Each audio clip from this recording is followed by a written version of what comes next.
Welcome to Real Engineering Mechanics. So, here is a question on 2D mechanics. So they said cable AC exact on beam AB a force P directly along the line AC, knowing that P must have a 350 pounds in vertical component. Determine A, the magnitude of this particular force. So now let's do this. Sorry, let's do this. Use this. So let's do this about this. So as you can see, he said a cable AC exact on a beam AB a force P directly along line AC. So that means this particular force is P. Are we good? This particular force is P. It is being directly along line AC. So the question now says, knowing that P must have a 350 pounds vertical component. So that means, don't forget this particular force, since it is a 2D motion, it will have both X and Y components. Your Y is your vertical, your X is your horizontal. So that means, in this case, we will actually have a force that is being acted along this point C to B, which is your vertical force, and they said the vertical component of this force is what? Is 350. So that means your P along the y-axis, if your force along the y-axis is 350 pounds, along this y-axis 350 pounds. Actually, we have two ways in which we can go about this. Since we have a 350 Newton per, as you can see from this joint to this joint is just a straight line, and also from here, from this joint to this joint is also a straight line. You can actually say this particular stuff is perpendicular to each other. Are we good? This is perpendicular. This particular X force, the force that is acting along this X and the one that is acting along this Y, they are perpendicular to each other.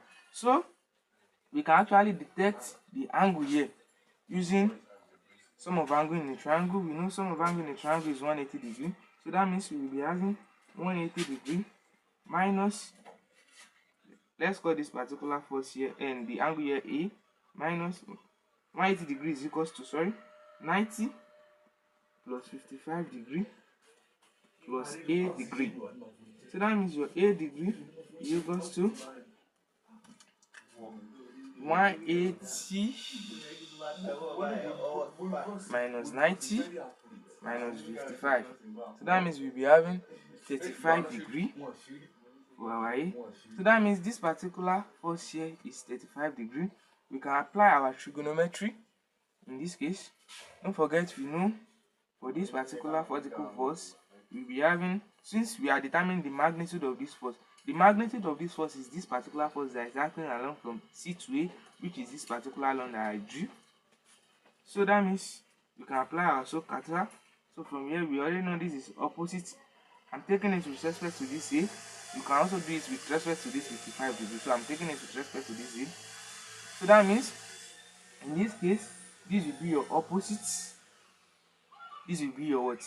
Your hypotenuse. So that means we know our sine A degree to be equals to the force along the vertical axis over the magnitude of your force.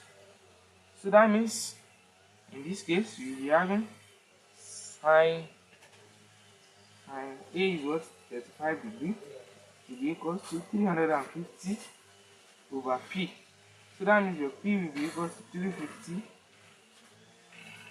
over sine 35 degrees, which is equals to, so that means we'll be having 350 over sine of 35 degrees, which is equals to 610 lb, which is pounds. That's the units.